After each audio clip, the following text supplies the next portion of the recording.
আমি সোমনাথ, আপনারা দেখছেন এইচডিসি নিউজ চ্যানেল। আজকের যে লেটেস্ট নিউজটি নিয়ে আপনাদের সামনে উপস্থিত হলাম।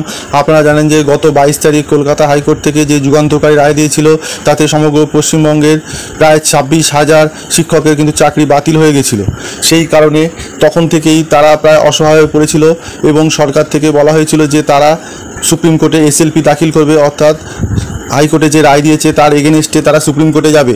এবং ছাত্রছাত্রীরাও যারা যোগ্য ছাত্রছাত্রী ছিলেন তারাও বলেছিলেন তারা সুপ্রিম কোর্টে এসএলপি দাখিল করবেন। সেই এসএলপি তারা দাখিল করেছিল, কিন্তু আজকের আপনাদের কাছে বলেছিলাম যে অর্থাৎ আগামী যে শুনানিটি 3 তারিখ হওয়ার কথা ছিল, কিন্তু বিশেষ কারণে রাজ্য সরকার থেকে সেই শুনানিটি এগিয়ে আনার জন্য আবেদন করায় সুপ্রিম কোর্ট কিন্তু তা গ্রহণ করেছে এবং তারা সেই যে হিয়ারিংটি অর্থাৎ শুনানিটি আগামী 29 তারিখে কিন্তু ধার্য করা হচ্ছে।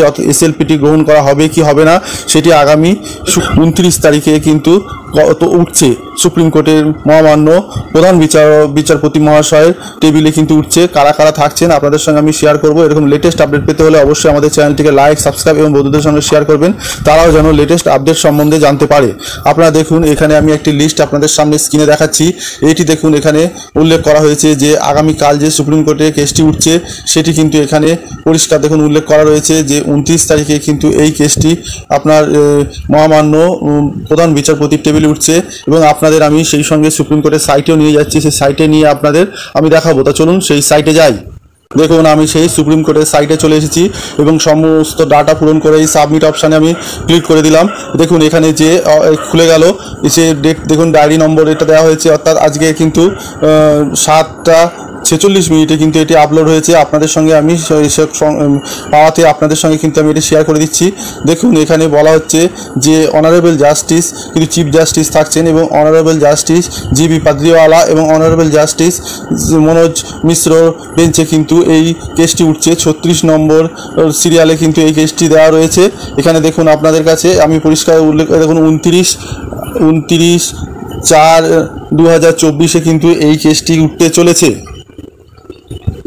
এখানে দেখুন West Bengal board of secondary education অর্থাৎ নিবেদিতা ভবন থেকে অর্থাৎ রাজ্য সরকারের তরফ থেকে কিন্তু এখানে পিটিশনার হিসেবে কিন্তু আবেদন করা হয়েছে যাতে এসএলপিটি খারিজ করা হয়। এছাড়া দেখুন বৈশাখী ভট্টাচার্য থেকে শুরু করে মলয় রায় আছে, সুপর্ণা দে, সুজিত কুমার, নমিতা খান, অলোক কুমার খান, এরকম অনেকেই আছে আপনাদের সঙ্গে। দেখুন তারা কিন্তু এখানে রেসপন্ডেন্টস হিসেবে কিন্তু তারা মামলাটি লড়ছেন। দেখুন এই মামলাটি আরও পরিষ্কারের জন্য আপনাদের লিস্টিং ডেটে আমি ক্লিক করলাম। লিস্টিং ডেটে দেখুন ক্লিক করাতে এখানে যে তথ্যটি আমাদের সামনে উপস্থিত হলো দেখুন পরিষ্কার কিন্তু এখানে উল্লেখ করা হয়েছে। দেখুন কজ লিস্টে হচ্ছে 29/4/2024 কিন্তু এই মামলাটি মহামান্য বিচারক ত্রয়ের টেবিলে কিন্তু উঠছে। এটি দেখুন ফ্রেশ পর্দা অ্যাডমিশন, এটা প্রথমে উঠছে যে মামলাটি খারিজ করা হবে সেই হিসেবে কিন্তু ফ্রেশ হিসেবে মামলাটি উঠছে।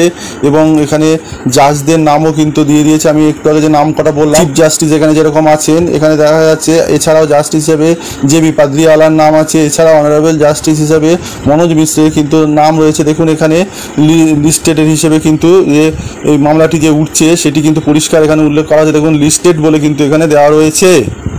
অর্থাৎ বন্ধুরা, যারা যোগ্য চাকরিপ্রার্থী আছেন তাদের কিন্তু আর কোনো রকমভাবে কোনো আর থাকলো না, সংশয় থাকলো না যে তাদের কিন্তু কেসটি আগামীকাল সুপ্রিম কোর্টে উঠতে চলেছে। এখন সুপ্রিম কোর্ট কী রায় দেয় সেটা আমরা হয়তো বলতে পারি না, কিন্তু আমরা যারা যোগ্য চাকরিপ্রার্থী আছেন তাদের সঙ্গে সর্বদা ছিলাম, আছি এবং থাকবো।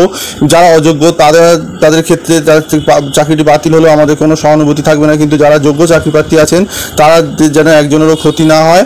আগামীকাল আশা করা যায় যে এই 3 জন জাস্টিস ন্যায়ের পথেই তারা রায় দেবেন এবং আমরা সর্বদা ন্যায়ের পথেই আপনাদের সঙ্গে আছি। আশা করা যায় যে আপনাদের একটি ন্যায্য যে সিদ্ধান্ত সেখানে তারা উপনীত হতে পারবেন এবং এসএসসি তাদের একটি নির্দিষ্ট রাস্তা তৈরি করে দিতে পারবে যে এই সব যারা যোগ্য চাকরিপ্রার্থী আছেন তাদের ওয়েমার শিটটি, যদি এখনও বলা হচ্ছে যে ওয়েমার শিটটি যদি একটি সার্টিফাইড কপি কিন্তু তারা যদি এসএসসি থেকে জমা দিয়ে দেন তাহলে কিন্তু এত কোনো সমস্যাই আর থাকে না, সমস্যাটি কিন্তু অচিরেই দূর হয়ে যায়। আপনারা এসএসসি অফিসে আরেকবার কথা বলে দেখতে পারেন যে এসএসসি চেয়ারম্যান সাহেব যদি তাদের সার্টিফাইড কপিটি, অর্থাৎ এই 2016 সালে এসএলএসটি যারা পরীক্ষা দিয়েছেন তারা কতজন যোগ্য চাকরিপ্রার্থী আছেন তাদের যদি একটি সার্টিফাইড কপি যদি কোর্টে জমা দেন, সুপ্রিম কোর্টে জমা দিতে পারেন, হাইকোর্টেও জমা দিতে পারেন, তাহলে কিন্তু এই সমস্যাটি অচিরেই কিন্তু সমস্যার সমাধান হয়ে যায়। আপনারা কি বলেন?